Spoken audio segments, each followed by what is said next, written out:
So I will be giving some coaching on Rossini's Overture to La Scala Di Seta. This is a pretty standard oboe excerpt for auditions. And there's an introduction, slow introduction, followed by an allegro. So when choosing a tempo, I like to make the allegro exactly twice as fast. That way it's easy to find a tempo in an audition situation.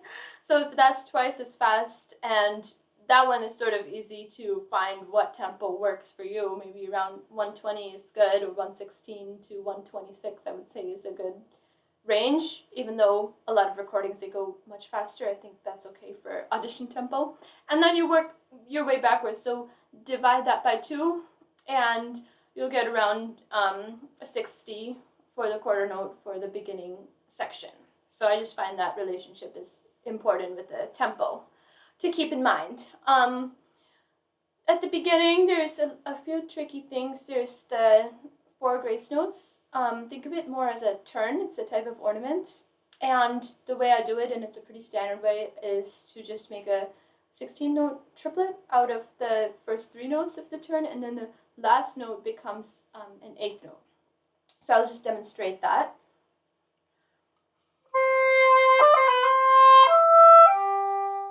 And then the next one in the next line, same way.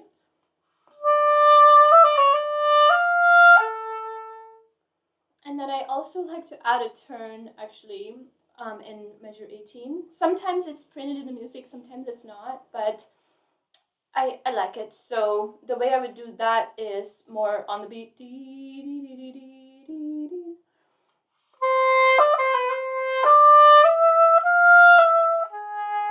It's just a little more active in the phrase.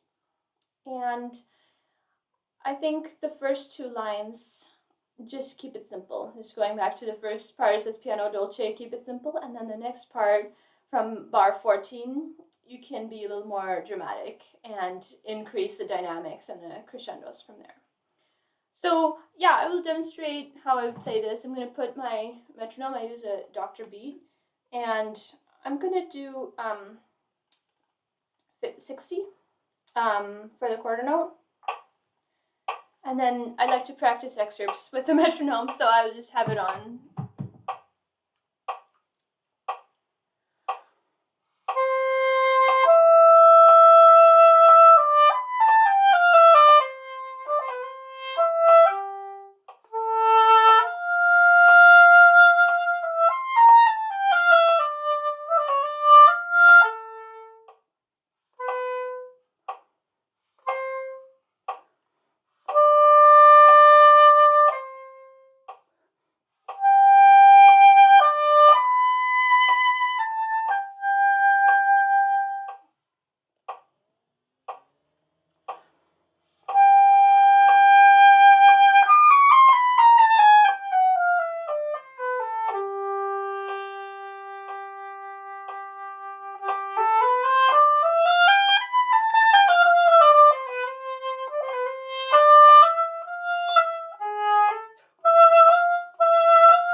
So at the end, I do a little bit of a slowdown, and then I add about an 8th note or plus to that little breath mark, just to say, okay, I know that it doesn't just go straight through. I know that there's a pause. Maybe in real life, it's a little bit shorter, but for audition, I want to make it really clear that, yes, I'm stopping where the breath mark is. So that's an important detail. I like to breathe in measure 19 after the A before the E, but I don't like to be late, so just take a really quick breath there and then keep going till the breath mark. And other than that, just make sure that you are kind of keeping the flow, and it's important to know what notes are really taking you someplace and what are the really important like structural notes. So I would look at that too. Maybe at the beginning there's a C and an E. At the first 2 notes are important. Then the 16 notes are more of a decoration, and then it comes back to a C. So C, E, C, then another decoration with a turn, and then G. So that's basically a C major chord. This piece starts in C major. So C, E, C, G is the main notes in the first part.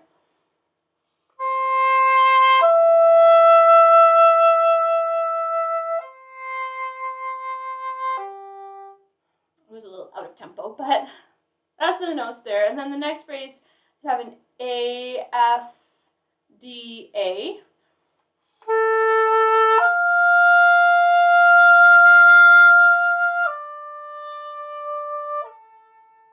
So that's a D minor chord.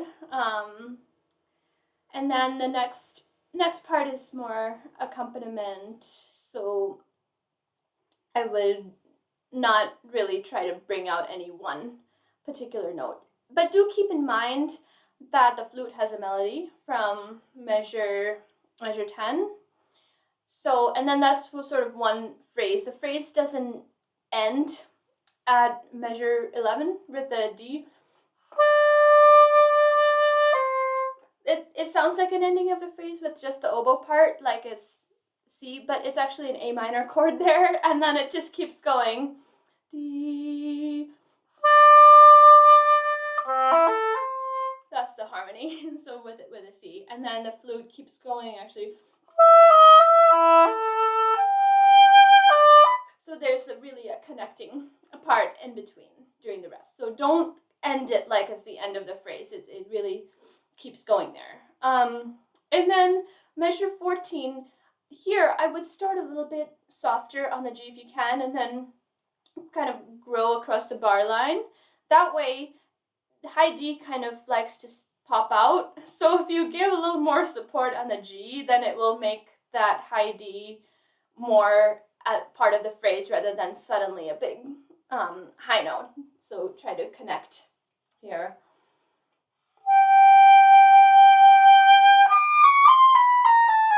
Right, so just a little bit of more support on the G. And I would do some vibrato whenever you have these long notes.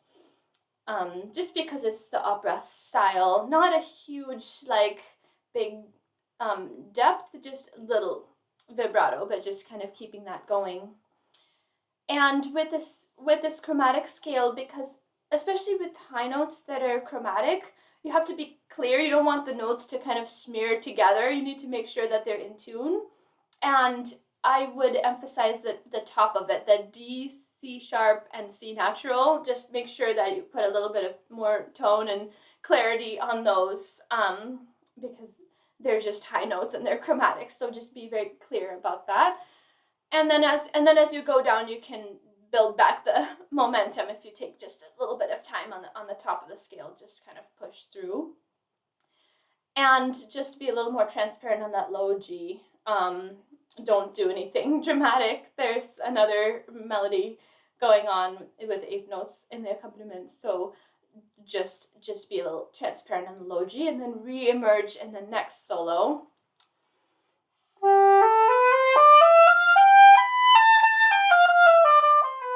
And then here, I know there is an accent on the high B, and it immediately decrescendos, but what I like to do is I kind of like to extend the peak of this phrase, so it's not just going to that one high B. It's like, okay, here it is, but just keep like more of a 3 or 4 note peak. Keep it up for a few more notes before you start to decrescendo, and that way it rounds out the phrase a little bit more, and then you don't get stuck diminuendoing for so long if you just kind of move the diminuendo back a little bit.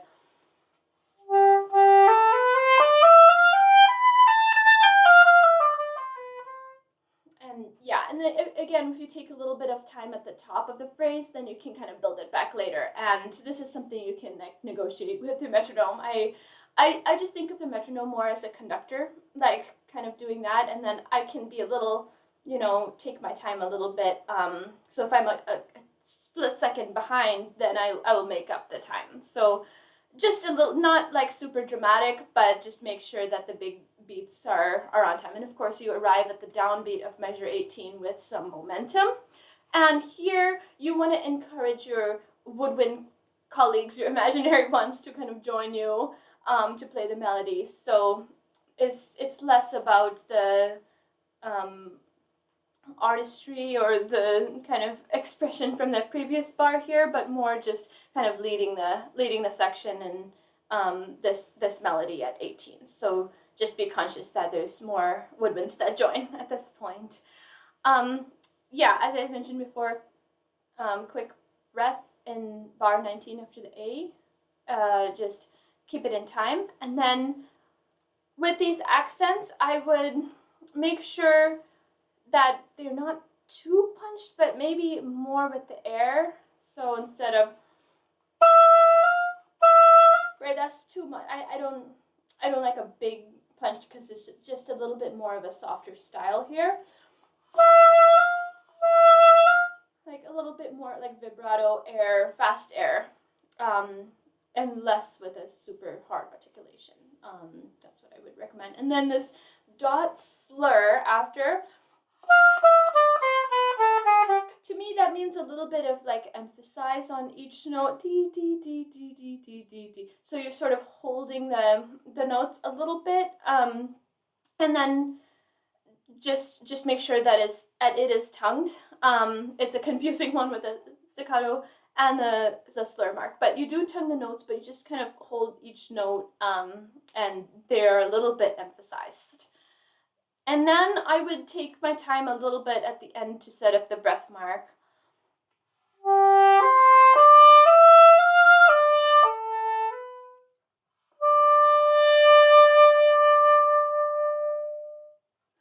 And then hold the last note and just make sure you do the diminuendo. It's a nice way to kind of end it saying, oh, I can do a nice diminuendo and keep the vibrato a little bit under control on the last note, and just hold it for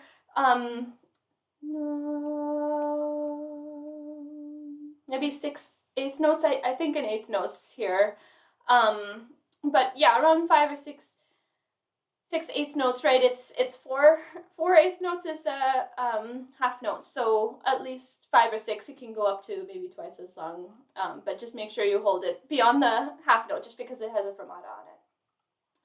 And then, okay, so that's pretty much an overview of the first section. I would just encourage, practice starting notes. There's a lot of stopping and starting that happens in this first part, so make sure that you're really happy with the way that you start with the attacks of the notes to make them really seamless, from going from a silence, from a rest to starting to play. That attack is very important. And then how you end the note before the rest, make sure that is, how you really want to control it. I think that's some of the difficulty in playing the oboe is once we kind of get going with the playing, it's easy to make a nice tone, but the stopping and starting is difficult. So just make sure that you practice that and really listen to how you're doing that. Okay, next part of the solo is I would choose a tempo that's approximately twice as fast. That makes it easier to kind of hear the tempo in your mind. I wouldn't take a huge break between the solos, like just count yourself in a couple bars after the fermata D. 1, 2, 1, 2, something like that, or up to maybe 4 bars, but don't wait a whole long time between the solos. It's because it's kind of part of the same excerpt almost, so just kind of keep that. So here, yeah, I would say maybe if I was going at 60, I would just see what 120 sounds like. And then here, yeah, so like I was kind of just singing it right now, just I work on this part sort of away from the oboe as well. You can practice just tonguing.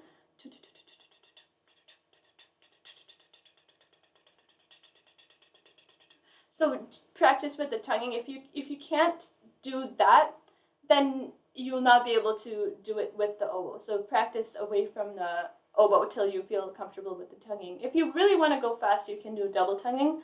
And then you can go, beyond that as well. But I find the solos right in between my single tongue and double tongue zones. So I would just play a little bit slower and go with the single tongue for more control, unless I was performing it with an orchestra and the tempo was determined by the conductor and wants to go fast, then I will maybe double tongue at that time. But I think, yeah, for an audition, like around 116, 120 is fine. Here, I wouldn't do anything dramatic. I would just observe that one swell, crescendo, in measure 44. And yeah, again, for this accent on the A, similar to the opening solo, I wouldn't just come away after I hit the A. I would maybe extend that to 4 or 5 notes, and then make that peak a little bit longer, 4-note peak, and then before coming away. I think that just sounds nicer for the phrasing. And other than that, yeah, try to keep it light. It says piano, so I would try to play a little bit on the softer and lighter style. But yeah, it depends on how you feel and if the reed is really responsive. If not, just play a little bit louder. It's not a big deal. Okay, metronome on, and I will demonstrate.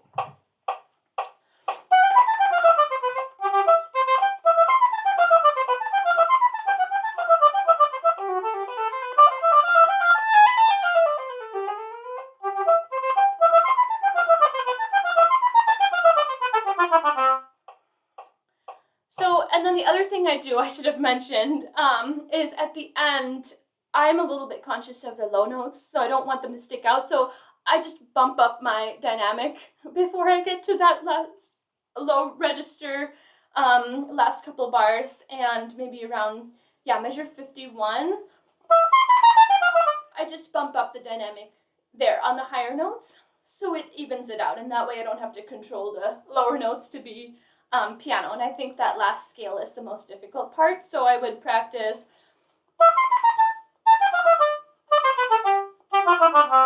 especially that last 5 notes.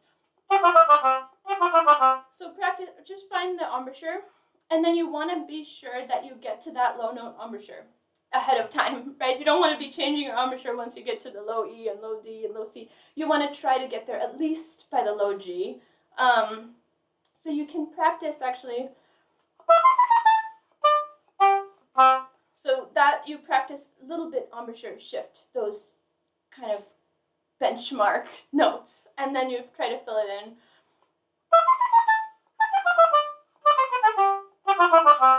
And while you're filling it in, you can kind of change your embouchure during the scale. But yeah, I think a reed that has its high notes in place, so you don't have to adjust to too much reed on the high notes. You can use more of that middle register embouchure, and the high notes are up to pitch. That's the kind of reed that I would use, just so I can maybe a little bit of an older reed actually. If the high notes are in place, I don't have to worry about trying to move my embouchure too much. Then you can be a little bit more in the mid-low low note kind of embouchure range throughout, and then you really protect the last part going down to the low C. So that's what I would recommend in the reed choice. If your reed, if you're having trouble, like maybe with response and you feeling like it's a little bit heavy, yeah, as I said before, just increase the dynamic a little bit and then play a little bit longer, because that will help. If you play, ideally you want to play a little short, light, fast, but if the reed is, you kind of have to, this one is like you're a little bit dependent on the reed, so if you're having a little bit of issue with that, just play a little bit more tone and a little bit longer, maybe something like this. So more of a ta ta ta ta ta ta, and then that's also fine. It's not really a big deal. But if I didn't have that perfect light reed, I would just play it a little bit more like that, and just be a little more like it's a solo. So you can be a little more. Let's just say, oh, I want to fill the sound, fill up the hall with my tone, and that's an alternate, just mental approach. That's totally fine. Just other tips for this fast part when you're working on your tonguing. It's difficult for the tonguing speed articulation, and it's difficult for all of the coordination. So I would practice slow. A good way that I do it is actually practice it half tempo for the notes, but I would just double the notes. Hard to explain, but I will demonstrate what I mean. That way I'm practicing the twice as slow for the fingers, but I'm still practicing my tonguing speed, so that's a good way to do like slow practice and still practice your tonguing, or practice in short sections.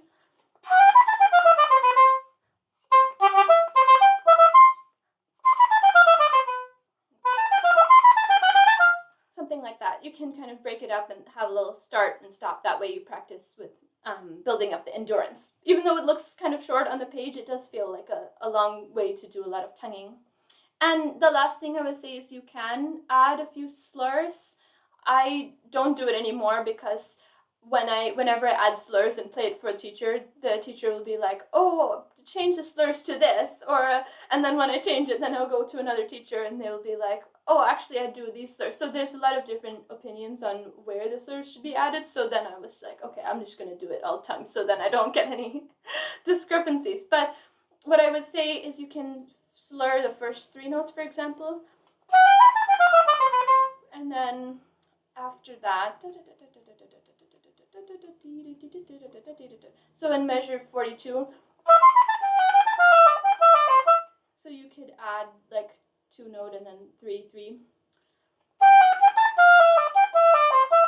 and then that makes it a little bit easier because by then you're already tonguing for a little while. And then later on,